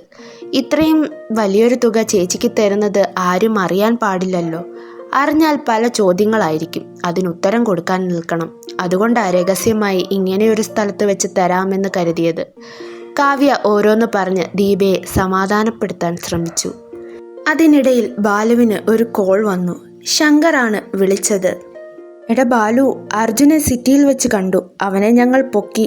ഞങ്ങളങ്ങോട്ട് വന്നുകൊണ്ടിരിക്കുക. ഒരു 10 മിനിറ്റിൽ അവിടെ എത്തും. അവിടെയെല്ലാം സെറ്റല്ലേ? ബാലു കോൾ അറ്റൻഡ് ചെയ്ത ഉടനെ ശങ്കർ ചോദിച്ചു. അതെ, ഇവിടെല്ലാം ഓക്കെയാ. നിങ്ങളിങ്ങ് വന്നാൽ മാത്രം മതി എന്ന് പറഞ്ഞ് ബാലു ഫോൺ കോൾ കട്ട് ചെയ്ത് കാവ്യയ്ക്ക് കണ്ണുകൊണ്ട് സിഗ്നൽ കൊടുത്തു. അത് ശ്രദ്ധിച്ച കാവ്യ ദീപയും കൂട്ടിക്കൊണ്ട് ഒരു റൂമിലേക്ക് കയറി ഡോറടച്ചു. എന്തിനാ ഡോറടയ്ക്കുന്നത്? എനിക്ക് പോണം, അച്ഛൻ തിരക്കും. ബാലുവിനോട് ക്യാഷ് തരാൻ പറയേ. റൂമിൽ കയറ്റി ഡോറടയ്ക്കുന്നത് കണ്ട് സംശയം തോന്നിയ ദീപ പറഞ്ഞു. ചേച്ചി ഇങ്ങനെ വെപ്രാളം പിടിക്കാതെ. ഒന്നുമില്ലെങ്കിലും ഞങ്ങൾ വെറുതെ ഇത്രയും പണം വാരിത്തരുന്നതല്ലേ, അപ്പോൾ ഞങ്ങൾക്ക് പറയാനുള്ളത് കൂടി കേൾക്കാനുള്ള മനസ്സ് കാണിക്കണ്ടേ? കാവ്യ ദീപയെ തടഞ്ഞു വെച്ചു. എനിക്കൊന്നും കേൾക്കാൻ താല്പര്യമില്ല. എനിക്കിപ്പോൾ എല്ലാം മനസ്സിലായി. പണം തരാമെന്ന് പറഞ്ഞ് വിളിച്ചിട്ട് എന്നെ ഇവിടെ പൂട്ടിയിട്ട് ദ്രോഹിക്കാനല്ലേ നിങ്ങളുടെയൊക്കെ പ്ലാൻ? എനിക്കിനി ഒരു നിമിഷം പോലും ഇവിടെ നിൽക്കാൻ കഴിയില്ല. ഞാൻ പോകുക എന്ന് പറഞ്ഞ് കാവ്യയെ തള്ളി മാറ്റി ദീപ ഓടിച്ചെന്ന് ഡോർ തുറന്ന് പുറത്തേക്കിറങ്ങാൻ തുടങ്ങിയതും തികച്ചും അപ്രതീക്ഷിതമായി ഒരു കൈ വന്ന് ദീപയുടെ കരണത്ത് വീണു. ആ അടിയിൽ അവൾ റൂമിനകത്തേക്ക് തെറിച്ചു വീണു. അടിച്ചത് ബാലുവാണ്. നീ എവിടെ പോകുന്നു? നിന്നെ ഇവിടെ കൊണ്ടുവന്നത് ഞാനാണെങ്കിൽ നീ ഇവിടുന്ന് എപ്പോൾ പോകണമെന്ന് ഞാൻ തീരുമാനിക്കും. അല്ല, നീ പറഞ്ഞല്ലോ ഞങ്ങൾ നിന്നെ ദ്രോഹിക്കാനാണ് ഇങ്ങോട്ട് കൂട്ടിക്കൊണ്ടുവന്നതെന്ന്. ഒരു തെറ്റും ചെയ്യാതെ നിന്നെ എന്തിനാ ഞങ്ങൾ ദ്രോഹിക്കുന്നത്? അപ്പോൾ ഞങ്ങൾക്കറിയാത്ത എന്തോ ഒരു തെറ്റ് നീ ചെയ്തിട്ടുണ്ട് എന്നല്ലേ നീ പറഞ്ഞതിൻ്റെ അർത്ഥം? ബാലു ചോദിച്ചു. ബാലുവിൻ്റെ ചോദ്യത്തിനു മുന്നിൽ ദീപ പതറി. നീ എന്തൊക്കെയാ ഈ പറയുന്നത് ബാലു? ഞാൻ എന്ത് തെറ്റ് ചെയ്തു എന്നാ? എല്ലാം നഷ്ടപ്പെട്ടവളല്ലേ ഞാൻ? നിലത്തിരുന്നുകൊണ്ട് അവൻ്റെ സഹതാപം പിടിച്ചുപറ്റാൻ ദീപ അഭിനയിക്കാൻ തുടങ്ങി. നിർത്തിക്കോ നീ ഈ അഭിനയം, അല്ലെങ്കിൽ ഇനിയും എൻ്റെ കയ്യിൽ നിന്ന് നിനക്ക് കിട്ടും, ബാലു ദേഷ്യപ്പെട്ട് പറഞ്ഞു. ഇനി രക്ഷയില്ല എന്ന് മനസ്സിലാക്കിയ ദീപ വേഗം എഴുന്നേറ്റ് ചെന്ന് വീഴ്ചയിൽ തെറിച്ചുപോയ അവളുടെ ഹാൻഡ് ബാഗിൽ നിന്ന് ഫോൺ എടുത്ത് ആരെയോ വിളിക്കാൻ ശ്രമിച്ചു. കാവ്യ അവളുടെ കയ്യിൽ നിന്ന് ആ ഫോൺ പിടിച്ചു വാങ്ങി. കാവ്യയുടെ കയ്യിൽ നിന്ന് ഫോൺ തിരികെ വാങ്ങാൻ വേണ്ടി ദീപ പിടിവലി നടത്തി. ബാലു വേഗം മുന്നോട്ട് നടന്നു വന്ന് അവളെ പിടിച്ചു വലിച്ച് ആ റൂമിലുണ്ടായിരുന്ന ഒരു ചെയറിൽ കൊണ്ടുപോയി ഇരുത്തി. അവളുടെ ദേഹത്ത് കിടന്ന ഷാൾ ഉപയോഗിച്ച് അവളുടെ ഇരു കൈകളും ചെയറുമായി കൂട്ടിക്കെട്ടി. ദീപ ഉറക്കെ നിലവിളിക്കാൻ തുടങ്ങി. ദേ, ഇവിടെ കിടന്ന് ഒച്ച വെച്ചാൽ നഷ്ടം നിനക്കാ. ഇപ്പോൾ നീ ജീവനേക്കാൾ സ്നേഹിക്കുന്ന ഒരുത്തനുണ്ടല്ലോ, അർജുൻ. അവനിപ്പോൾ എൻ്റെ കൂട്ടുകാരുടെ കസ്റ്റഡിയിലാണുള്ളത്. ഞാനൊന്ന് വിളിച്ചു പറഞ്ഞാൽ അവൻ്റെ കാര്യം പോക്ക. അവർ അവനെ ജീവശവമാക്കും, ബാലു പറഞ്ഞു. അവൻ പറയുന്നത് കേട്ട് ദീപ നിശബ്ദയായി. ബാലു എല്ലാ സത്യങ്ങളും തിരിച്ചറിഞ്ഞു എന്ന് അവൾക്ക് ബോധ്യപ്പെട്ടു. ഇനി എന്തു പറയണമെന്നോ ചെയ്യണമെന്നോ അറിയാതെ അവൾ പതറി. എന്താ, നീ ബഹളം വെക്കുന്നില്ലേ? നിന്റെ ശബ്ദം നഷ്ടപ്പെട്ടോ? ഹോ, രഹസ്യ കാമുകനോട് എന്താ സ്നേഹം, എന്താ ആത്മാർത്ഥത! അത് ബാലു, എന്നോട് ക്ഷമിക്കണം, ദീപ ഇടറിയ ശബ്ദത്തിൽ പറഞ്ഞു. മിണ്ടിപ്പോകരുത്. നീ എന്ത് കരുതി ഞാനൊന്നും അറിയില്ലെന്നോ? എടീ, ഓരോന്ന് ചെയ്തു കൂട്ടുമ്പോൾ ചിന്തിക്കേണ്ട ഒരു കാര്യമുണ്ട്. മുകളിലൊരു ശക്തി ഇരുന്ന് ഇതെല്ലാം കാണുന്നുണ്ടെന്ന്. സത്യം എന്നായാലും പുറത്തു വരുമെന്ന്. നിനക്കൊരു തെറ്റ് പറ്റിപ്പോയി എന്ന് വിചാരിച്ച് ഞാൻ നിന്നോട് ക്ഷമിച്ച് ഒഴിഞ്ഞുമാറി തന്നേനെ. അർജുനെ നിനക്കിഷ്ടമാണ് എന്നൊരു വാക്ക് എന്നോട് നീ പറഞ്ഞിരുന്നെങ്കിൽ. പക്ഷേ അതല്ല ഇവിടെ നടന്നത്. നീ അവൻ്റെ കൂടെ ചേർന്ന് എന്നെയും എന്തിന് നിന്റെ വീട്ടുകാരെ അടക്കം ഒരു മനസാക്ഷിയും കാണിക്കാതെ ചതിച്ചു. ഒരു പെൺകുട്ടിയുടെ ജീവിതം വെച്ച് വരെ നിങ്ങൾ കളിച്ചു. ഇത് ഞാൻ ഒരിക്കലും പൊറുക്കൂല, ബാലു പറഞ്ഞു. ബാലു, എല്ലാത്തിനും മാപ്പ്. ഞങ്ങളോട് ക്ഷമിക്കണം. ഞങ്ങളെ വെറുതെ വിടണം. ആർക്കും ഒരു ബുദ്ധിമുട്ടും ഉണ്ടാക്കാതെ ഞങ്ങൾ ഈ നാട് വിട്ട് പൊയ്ക്കോളാം, ദീപ ബാലുവിനോട് അപേക്ഷിക്കാൻ തുടങ്ങി. അതെങ്ങനെ ശരിയാവും? നിങ്ങളെ അങ്ങനെ അങ്ങ് വെറുതെ വിടാൻ പറ്റുമോ? അതിനുവേണ്ടിയാണോ ഞാൻ ഇത്രയും കഷ്ടപ്പെട്ട് പ്ലാൻ ചെയ്ത് നിങ്ങളെ ഇവിടെ എത്തിച്ചത്? പിന്നെ നിന്നോട് എനിക്ക് നേരിട്ടൊന്നും പറയാനോ ചെയ്യാനോ ഇല്ല. കാരണം നീ ചെയ്ത തെറ്റിൻ്റെ ശിക്ഷ കാലം നിനക്ക് കരുതി വെച്ചിട്ടുണ്ട്. അത് തന്നെ നിനക്ക് ധാരാളം. നീ തട്ടിത്തെറിപ്പിച്ച എൻ്റെ സ്നേഹത്തിൻ്റെ വില നീ ഉടനെ തിരിച്ചറിയും, അതെനിക്ക് ഉറപ്പാ. പക്ഷേ അർജുനെ ഞാൻ അങ്ങനെ വിടില്ല. അവനെ എനിക്ക് നേർക്ക് നേർ കാണണം. ഒന്നുമില്ലെങ്കിലും ഒരുപാട് കഷ്ടപ്പെട്ട് തലപുകച്ച് പ്ലാനൊക്കെ തയ്യാറാക്കി എന്നെയും ഈ നിൽക്കുന്ന പെണ്ണിനെയും അനാശാസ്യ കേസിൽ പോലീസിനെ കൊണ്ട് പിടിപ്പിച്ച് ഞങ്ങളെ നാണം കെടുത്തിയതല്ലേ അവൻ. അതിനൊരു പാരിതോഷികം എനിക്കവനെ നേരിട്ട് കൊടുക്കാതിരിക്കാൻ പറ്റുമോ?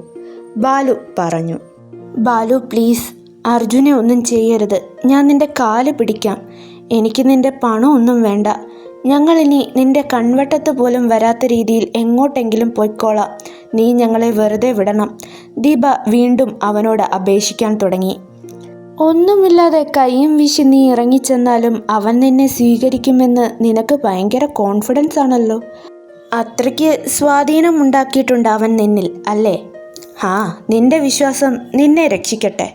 ഞാൻ നിങ്ങളെ വെറുതെ വിടാം. പക്ഷേ അവൻ ചെയ്ത തെറ്റുകൾ മുഴുവൻ എന്നോട് ഏറ്റുപറഞ്ഞ് മാപ്പ് അപേക്ഷിക്കണം.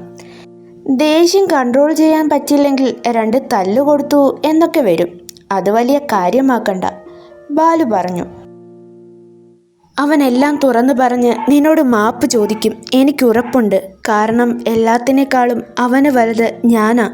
എൻ്റെ കൂടെ ജീവിക്കണമെന്ന അവൻ്റെ ഏറ്റവും വലിയ ആഗ്രഹം. അതിനുവേണ്ടി അവൻ എന്തും ചെയ്യും, ദീപ ആത്മവിശ്വാസത്തോടെ പറഞ്ഞു. അത് കേട്ടപ്പോൾ ബാലുവിന് ചിരി വന്നു. അവൻ ചിരി അടക്കി പിടിച്ചു. ശരി, നീ പറഞ്ഞതുപോലെ നടന്നാൽ നിങ്ങൾക്ക് കൊള്ളാം. പക്ഷേ ഒരു കണ്ടീഷനുണ്ട്. എൻ്റെ ഫ്രണ്ട്സ് അവനെയും കൊണ്ട് ഇപ്പോൾ ഇവിടെ എത്തും. നീ ഇവിടെ ഞങ്ങളോടൊപ്പം ഉണ്ടെന്ന് അവൻ അറിയാൻ പാടില്ല. അറിഞ്ഞാൽ ചിലപ്പോൾ എല്ലാ സത്യങ്ങളും അവൻ തുറന്നു പറഞ്ഞു എന്ന് വരില്ല. അതുകൊണ്ട് എന്ത് സംഭവിച്ചാലും നിന്റെ ശബ്ദം പുറത്തു കേൾക്കരുത്. കേട്ടാൽ ഞാൻ എൻ്റെ വാക്കങ്ങ് തെറ്റിക്കും. ബാലു തീർത്തു പറഞ്ഞ ശേഷം കാവ്യയോട് അവിടെ നിൽക്കാൻ പറഞ്ഞ് ബാലു പുറത്തേക്ക് ഇറങ്ങി ഡോർ അടച്ചു. അല്പസമയം കഴിഞ്ഞ് ശങ്കറും കൂട്ടുകാരും അർജുനുമായി അവിടെ എത്തി. ബാലു അവരെയും കാത്ത് ഹാളിൽ തന്നെ നിൽപ്പുണ്ടായിരുന്നു. ആഹാ, ഇതാരാ വരുന്നത്? ഈ അടുത്ത കാലത്ത് നല്ലവനായ എൻ്റെ സുഹൃത്ത് അർജുനോ? കയറി വാ, ഞാൻ നിനക്ക് വേണ്ടി കാത്തിരിക്കുകയായിരുന്നു. അർജുനെ കണ്ടയുടൻ ബാലു പരിഹാസത്തോടെ പറഞ്ഞു. ബാലു, എന്താ നിന്റെ ഉദ്ദേശം? നീ ഈ കളിക്കുന്ന കളിയുണ്ടല്ലോ, അത് നിന്റെ നാശത്തിനാ, നീ ഓർത്തോ? അർജുൻ ഭീഷണിയുടെ സ്വരത്തിൽ പറഞ്ഞു. ഇത് കേട്ടു നിന്ന ശങ്കർ അവൻ്റെ മൂക്കിനിട്ട് ഒരിടി കൊടുത്തു. നീ ആരെയാടാ ഭീഷണിപ്പെടുത്തുന്നത് എന്ന് ചോദിച്ചു. ഇടിയുടെ ആഘാതത്തിൽ അർജുൻ്റെ മൂക്കിൽ നിന്ന് രക്തം വരാൻ തുടങ്ങി. അർജുൻ വന്നതും അവർ സംസാരിക്കുന്നതും ദീപ മുറിയിലിരുന്ന് കേൾക്കുന്നുണ്ടായിരുന്നു. അർജുൻ മൂക്കിൽ നിന്ന് വന്ന രക്തം തുടച്ചു മാറ്റി. ബാലു, എന്നെ തല്ലരുത്. കാവ്യയുടെ കാര്യത്തിൽ ഞാനെടുത്ത തീരുമാനം തെറ്റായിപ്പോയി. നീ ക്ഷമിക്ക്. അപ്പോൾ അങ്ങനെയൊരു തീരുമാനമെടുക്കാനാ എനിക്ക് തോന്നിയത്. ബാലു സത്യങ്ങളെല്ലാം മനസ്സിലാക്കിയെന്ന് തിരിച്ചറിയാതെ അർജുൻ അവൻ്റെ ഭാഗം ന്യായീകരിക്കാൻ തുടങ്ങി. നായേ, നീ മിണ്ടരുത്. ഇനിയും എൻ്റെ മുമ്പിൽ നിന്നിങ്ങനെ അഭിനയിച്ചാലുണ്ടല്ലോ, നിന്റെ നാവ് ഞാൻ പിഴുതെടുക്കും. ഞാൻ എല്ലാ സത്യങ്ങളും അറിഞ്ഞിട്ടാ ഇവിടെ നിൽക്കുന്നത്. ദീപ എന്നോട് എല്ലാ സത്യങ്ങളും തുറന്നു പറഞ്ഞു. നിന്നെ അവൾക്കിനി വേണ്ട. ഞാൻ കൊടുത്ത പൈസയും വാങ്ങി അവൾ പോയി. നിന്റെ സ്വഭാവം ശരിയല്ലെന്നറിയാവുന്നത് കൊണ്ട് ഒരു റിസ്ക് എടുക്കാൻ അവൾക്ക് താല്പര്യമില്ലത്രേ. നിന്നെ എൻ്റെ മുന്നിൽ ഇട്ട് തന്നിട്ട് അവൾ ആ പണവും സ്വർണവും കൊണ്ട് രക്ഷപ്പെടാൻ പോവുക. ബാലു അവനെ ദുർബലനാക്കാൻ വേണ്ടി ഓരോന്ന് പറഞ്ഞു. ഹേയ്, ദീപ അങ്ങനൊന്നും ചെയ്യില്ല. നീ വെറുതെ എന്നെ തെറ്റിദ്ധരിപ്പിക്കാൻ വേണ്ടി ഓരോന്ന് പറയുമല്ലേ. അവൾക്കെന്നെ ചതിക്കാൻ കഴിയില്ല, അർജുൻ ഉറപ്പിച്ചു പറഞ്ഞു. അത് കേട്ട് ബാലു പൊട്ടിച്ചിരിച്ചു. ഹെടാ, 4 വർഷം പൊന്നുപോലെ കൊണ്ടു നടന്ന് പ്രണയിച്ച് എന്നെ ചതിച്ചവൾ നിന്നെ ചതിക്കില്ലെന്ന് നിനക്കെന്താ ഇത്ര ഉറപ്പ്? അതുമല്ല, അവൾ പറയാതെ ഞാൻ എങ്ങനെ ഈ സത്യങ്ങളെല്ലാം അറിയും? ബാലു പറയുന്നത് കേട്ടപ്പോൾ അർജുന് ചെറിയ സംശയം തോന്നി. ഇനി അവൾ എന്നെ ചതിച്ച് കടന്നു കളഞ്ഞു എന്ന ചിന്ത അവനുണ്ടായി. മറുവശത്ത് ഇതെല്ലാം കേട്ടുകൊണ്ടിരുന്ന ദീപ ആകെ ടെൻഷനായി. ബാലു പറയുന്നത് വിശ്വസിച്ച് അർജുൻ അവളെ തെറ്റിദ്ധരിക്കുമോ, അവരുടെ ബന്ധത്തെ അത് ബാധിക്കുമോ എന്ന ചിന്തയിൽ അവൾ ബാലുവിന് കൊടുത്ത വാക്ക് മറന്ന് അർജുനെ വിളിക്കാൻ ശ്രമിച്ചു. തക്ക സമയത്ത് കാവ്യ അവളുടെ ശബ്ദം പുറത്തു കേൾക്കാത്ത വിധത്തിൽ ദീപയുടെ വായ പൊത്തിപ്പിടിച്ചു. അപ്പോൾ എങ്ങനെയാ? തുടക്കം മുതലുള്ള എല്ലാ കാര്യങ്ങളും നീയായിട്ട് തുറന്നു പറയുന്നോ അതോ ഞാൻ തല്ലി പറയിപ്പിക്കണോ? ബാലു ചോദിച്ചു. അർജുൻ കുറച്ചുനേരം മൗനമായി നിന്ന ശേഷം ഇനി സത്യങ്ങൾ മറച്ചു വെച്ചിട്ടും കാര്യമില്ല എന്നും വെറുതെ തല്ല് വാങ്ങി കൂട്ടുന്നത് എന്തിനാണെന്നും ചിന്തിച്ച് എല്ലാം തുറന്നു പറയാൻ തുടങ്ങി. നിൻ്റെയും ദീപയുടെയും വിവാഹ നിശ്ചയം കഴിഞ്ഞ് നീ ഗൾഫിലേക്ക് പോയ ശേഷമാണ് ഞാനും ദീപയുമായി അടുപ്പത്തിലായത്.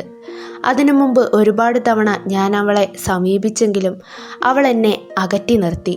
ഒരുപാട് പരിശ്രമിച്ച് പതിയെ ദീപയ്ക്ക് എന്നോടുള്ള ദേഷ്യം മാറ്റി ഞങ്ങൾ സുഹൃത്തുക്കളായി. അന്ന് കോളേജിൽ വെച്ച് നീ എന്നെ തല്ലിയത് ഞാൻ അന്ന് കയറിപ്പിടിച്ചു എന്ന് പറഞ്ഞ പെൺകുട്ടിയുമായി നിനക്ക് രഹസ്യബന്ധമുള്ളത് ഞാൻ കണ്ടുപിടിച്ചത് കൊണ്ടാണെന്നും അത് ഞാൻ പുറത്തു പറയാതെ ഇരിക്കാനും നിന്റെ ഇമേജ് നഷ്ടപ്പെടാതിരിക്കാനും നീ മനഃപൂർവ്വം ഞാൻ ആ കുട്ടിയെ കയറി പിടിച്ചു എന്ന് പറഞ്ഞ് അന്ന് കോളേജിൽ വെച്ച് അങ്ങനെ ഒരു സീനുണ്ടാക്കി എന്നെ തല്ലിയതാണെന്നും ഞാൻ ദീപയെ പറഞ്ഞ് വിശ്വസിപ്പിച്ചു. തെളിവിനായി നിന്റെ ഫോണിൽ നിന്ന് ചോർത്തിയതാണെന്നും പറഞ്ഞ് നീയും ആ പെണ്ണുമായിട്ടുള്ള കുറച്ച് ഫേക്ക് ഫോട്ടോസും ഫേക്ക് ചാറ്റും ഉണ്ടാക്കി ഞാൻ ദീപയെ കാണിച്ചു. അവളത് വിശ്വസിച്ചു. ആ സംഭവത്തോടെ അവൾ നിന്നെ വെറുക്കാൻ തുടങ്ങി. നിന്നോട് ആ വിഷയം സംസാരിച്ച് ക്ലിയർ ചെയ്യാൻ അവസരം കൊടുക്കാതെ അവളുടെ മാനസികാവസ്ഥ മുതലാക്കി ഞാൻ അവളുമായി അടുപ്പത്തിലായി. എനിക്ക് അവളോട് ആത്മാർത്ഥമായ സ്നേഹമൊന്നും ഉണ്ടായിരുന്നില്ല. നിനക്കൊരു പണി തരണമെന്ന് മാത്രമായിരുന്നു എൻ്റെ ഉദ്ദേശം. കാവ്യയോടും എനിക്ക് ദേഷ്യമുണ്ടായിരുന്നതുകൊണ്ടാണ് അവളെയും ഞാൻ ഈ കളിയിൽ ഉൾപ്പെടുത്തിയത്. അർജുൻ പറഞ്ഞു നിർത്തി. ശരി, എന്നോടും കാവ്യയോടുമുള്ള പ്രതികാരം തീർക്കാനാണ് നീ ഇതെല്ലാം ചെയ്തതെന്ന് പറയുന്നു.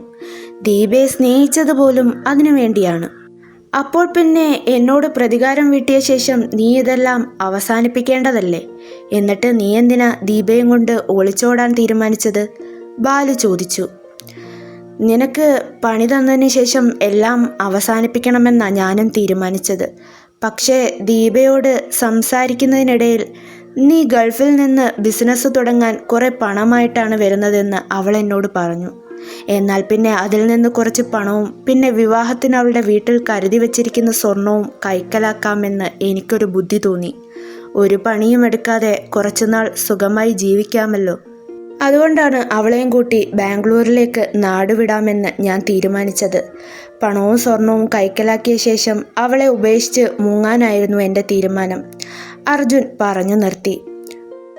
ഓ, അത് ശരി. അപ്പോൾ ഞാൻ കരുതിയതുപോലെ തന്നെയാണ് കാര്യങ്ങൾ നടക്കാനിരുന്നത്. ഒരു നിമിഷത്തേക്കെങ്കിലും നീ നന്നായി കാണുമെന്ന് ചിന്തിച്ച ഞാനാണ് മണ്ടൻ. നീയൊന്നും ഒരു കാലത്തും നന്നാവില്ല. അസുര ജന്മമാണ് നീ. നിന്നെ തിരുത്താൻ നിൽക്കുന്നതും വേസ്റ്റാ.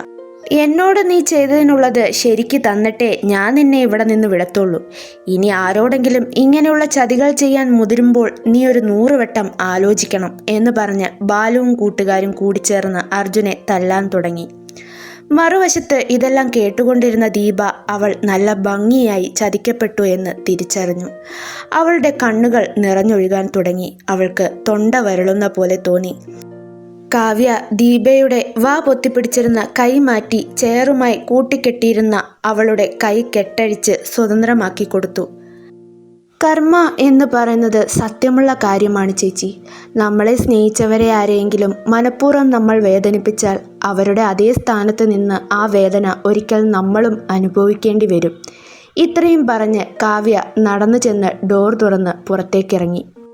ആകെ വിറങ്ങലിച്ച ശരീരവും തകർന്ന മനസ്സുമായി ദീപയും പതിയെ ആ ചെയറിൽ നിന്നെഴുന്നേറ്റ് പുറത്തേക്ക് നടന്നു. തല്ലുകൊണ്ട് അവശനായി നിലത്തുകിടക്കുന്ന അർജുൻ്റെ അടുത്തേക്ക് അവൾ ചെന്നു നിന്നു. അർജുൻ മെല്ലെ തലയുയർത്തി.